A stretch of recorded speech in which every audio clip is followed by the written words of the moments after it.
আমি অনিমা বর্মন রায়, বয়স ৫৯, বিষয় আবৃত্তি বিভাগ ঘ।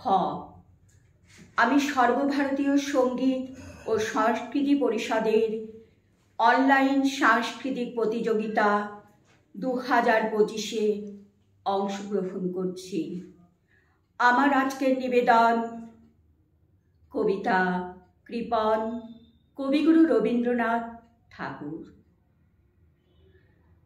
আমি ভিক্ষা করে ফিরতেছিলেম গ্রামের পথে পথে, তুমি তখনও চলেছিলে তোমার স্বর্ণরথে। অপূর্ব এক স্বপ্ন সম লাগতেছিল চক্ষে মম।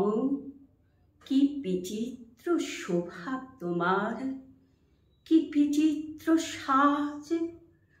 আমি মনে ভাবতেছিলেন, এ কোন মহারাজ।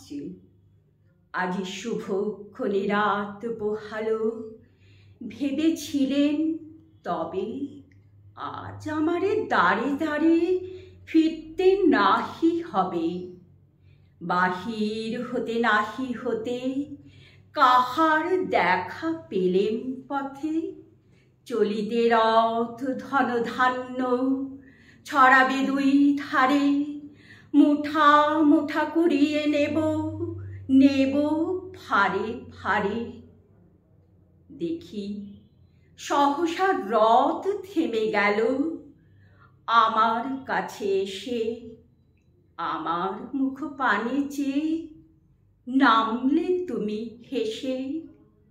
দেখে মুখের প্রসন্নতা জুড়িয়ে গেল সকল ব্যথা। হেন কালে কিসের লাগি তুমি অকস্মাৎ আমায় কিছু দাও গো বলে বাড়িয়ে দিলে হাত। মরি, এ কি কথা রাজাধিরাজ, আমায় দাও গো কিছু। শুনি ক্ষণকালের তরে রইল মাথা নিচু। তোমার কি বা অভাব আছে ভিখারি ভিক্ষুকের কাছে। এ কেবল কৌতুকের বশে আমায় প্রবঞ্চনা। ঝুলি হতে দিলেম তুলে একটি ছোট কণা। যবে পাত্রখানি ঘরে নিয়ে উজাড় করি, এ কি ভিক্ষা মাঝে একটি ছোট সোনার কণা দেখি। দিলেম যারা যে ভিখারিরে, স্বর্ণ হয়ে এলো ফিরে। তখন কাঁদি চোখের জলে দুটি নয়ন ভরে। তোমায় কেন দিইনি আমার সকল শূন্য করে। নমস্কার।